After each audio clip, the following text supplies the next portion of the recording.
Alrighty, well, good afternoon. Right now, I am about to make a swarm trap. These are portable, and they're meant to go up high. You can stick a pole on them and get bees out of trees and up poles and everything. I've already made one. It's a little bit more advanced for something I'm trying. This is kind of it's the same design, it just has a different hookup for a different type of pole. And so I really don't want to get in it too much because I don't want to make it any more confusing. But basically this is a trap. You would take the lid off and use a pole to shake the branch to get the queen. The objective is to get the queen and the swarm to fall down in here. And once the queen falls down in here, all the other bees will follow. So basically all it is a kitty litter container, obviously. Now this is the free and clean, unscented, odor absorbing, so there's no chemicals in it. I don't think that would matter if you cleaned it out pretty good. But I put 8 vents in here.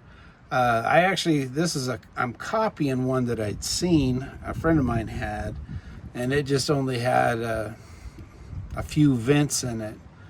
Now, the vents really aren't for air, but for cooling.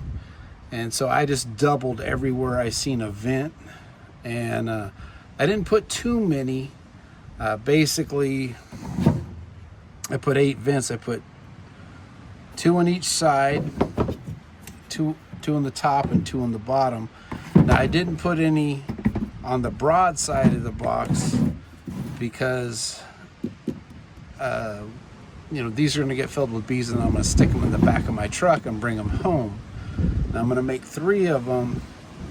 And the other 2 I'm going to make just like the way I seen the others, with a few exceptions. I'm going to obviously add more vents just to keep the bees cool. The reason why I'm doing 3 of them, say I get called out and I grab one swarm and then I get another call and there's another swarm. So anyway, I can just keep these in the bed of my truck and try to get 3 swarms. I mean, it's not unheard of. I've never done it, but it's not unheard of. But this is basically what I'm doing. And then basically inside, I just cut a foundation in 2. And here again, I'm copying what I seen. I didn't come up with this. Now, I'm just assuming, I didn't measure the other one. I just kind of looked at it. Now this is just one foundation cut exactly in half. And then I spaced them exactly how they would be in a hive, which is 1.25 inches. This is 1.25 inches thick by 12 inches long. And then I basically used a band of aluminum. It's pretty thick. And this is a piece off a squeegee, but I'll explain that later. And this, like I said, this one's a test one. I'm about to make 2 just from things around the house that I know they work, because the guy, when I seen him working, and this is how he built his, other than I had to make an adjustment on the PVC because I didn't have the size he had laying around, every size but that size. So I made an adjustment to PVC size.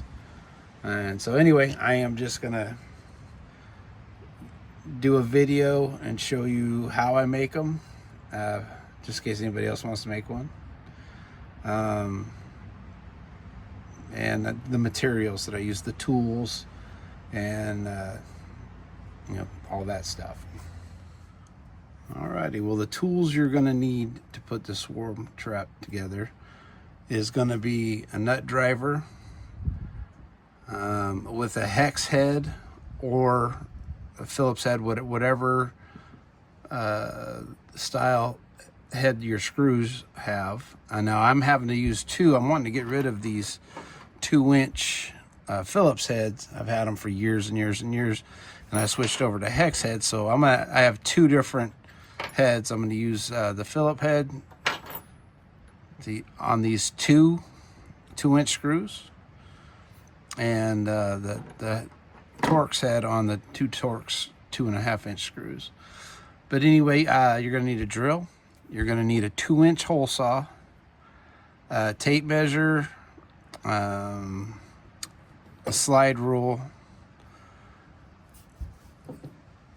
a Sharpie, and a utility knife, and some 2-inch soffit vents, and of course some sort of container. Now I'm using a Tidy Cat, but these were given to me and they work perfect for what I need them for. You're also going to need some Brood foundation. This is just a 1-inch or a 1-inch wide piece of PVC. Now it has the connector end built onto it. This is the end I need. Now whatever size handle you're going to use for your trap, that's what size PVC you're gonna have to have. This is just what I had laying around, and it actually worked out. The size that I was looking for I didn't have, but this actually worked out perfect. You're also going to need a foot-long piece of 2x4 that is 1 1/4 inch wide. Now what this is for is, a traditional B-frame doesn't fit inside these, and the width between foundation inside a B-box is 1 1/4 inch.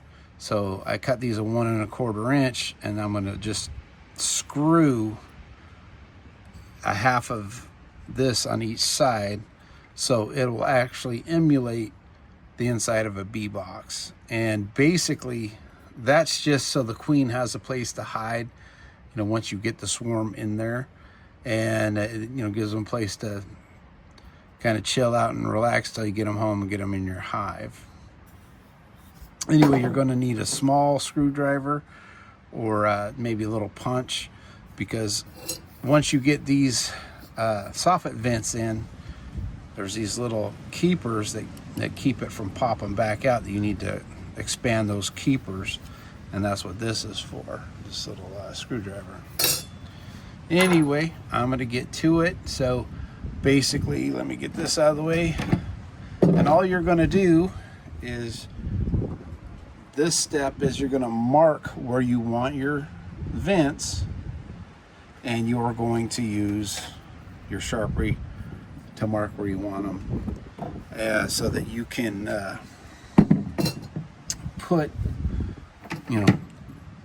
use your hole saw to put the holes in for the soffit, because we're just going to put the vents in first, and basically you can put them wherever you want to. I want mine dead center, and so roughly this is 8. Okay, well, I have completed marking my holes where I wanted them, and using my 2-inch hole saw to put them in. So I can actually remove this. I'm done with this on this box. And then what I need to do is get these soffit vents and stick those in.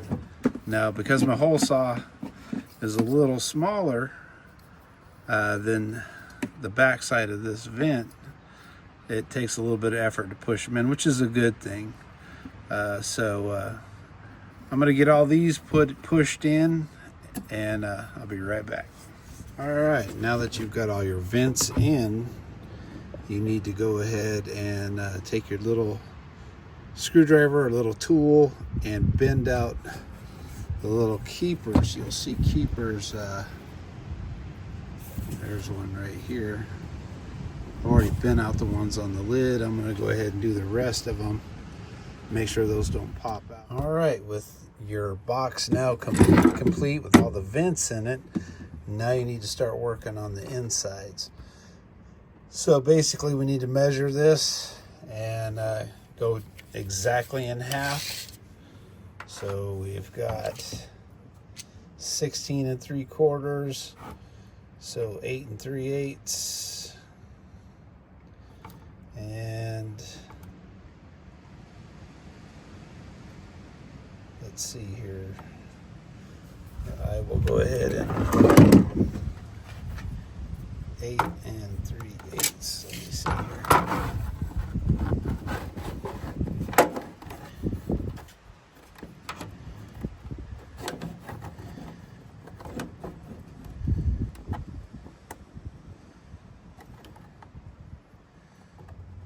All right. Let's leave that there. Press that down really good. Make sure you're safe and make sure you're wearing all your eye protection and ear protection and all that good stuff. All I'm going to do is score this real good.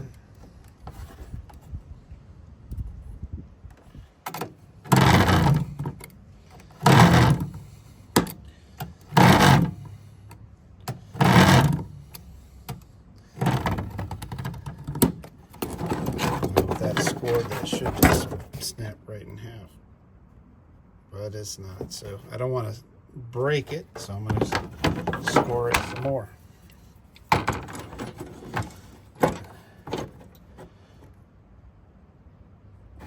right.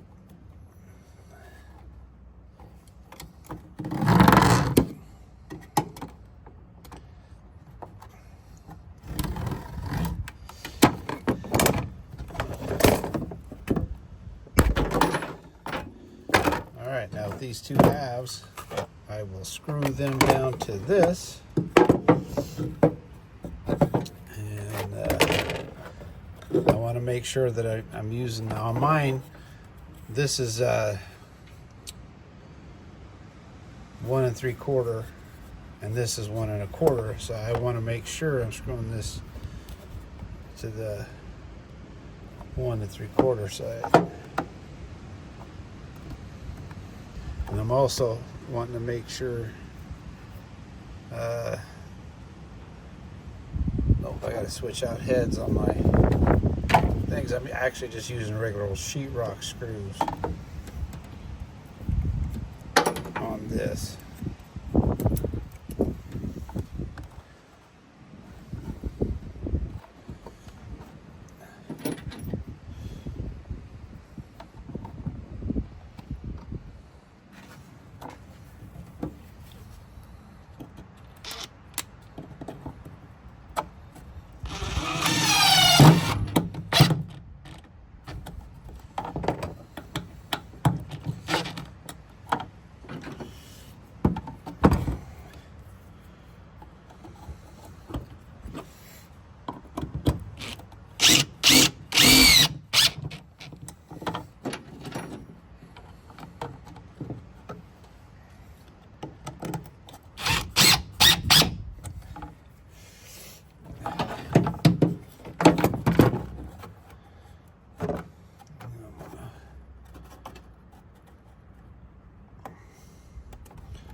All right, that's actually done.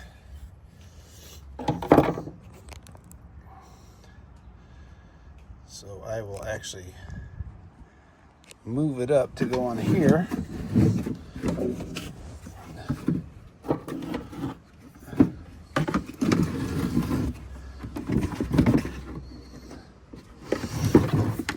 this, and what I'm wanting to do is get it on the inside dead center.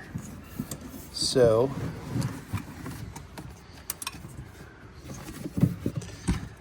let me look in here.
There we have it.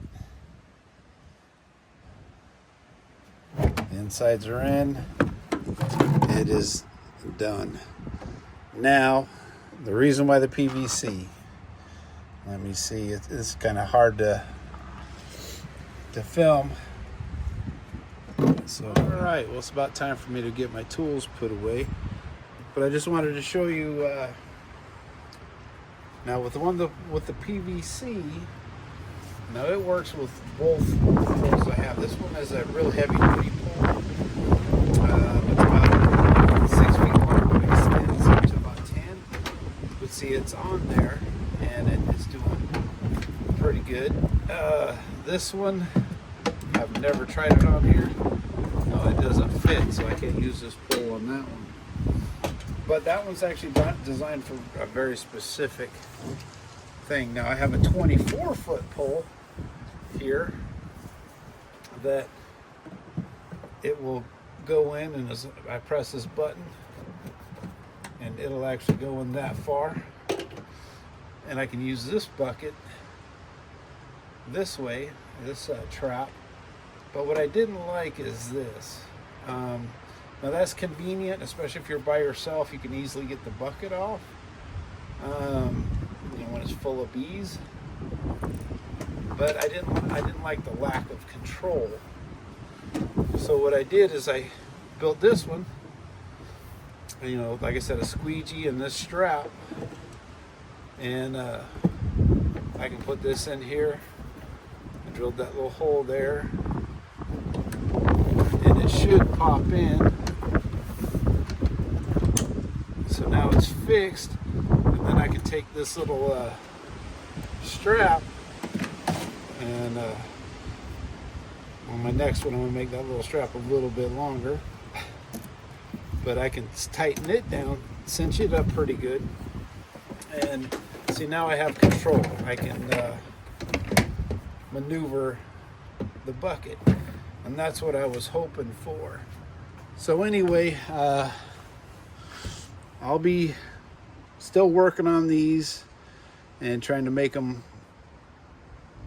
even sturdier and more convenient, but like I said, I just liked that I could make it out of most of the stuff I had laying around the house, minus the pole. I had to buy the pole and these soffit vents.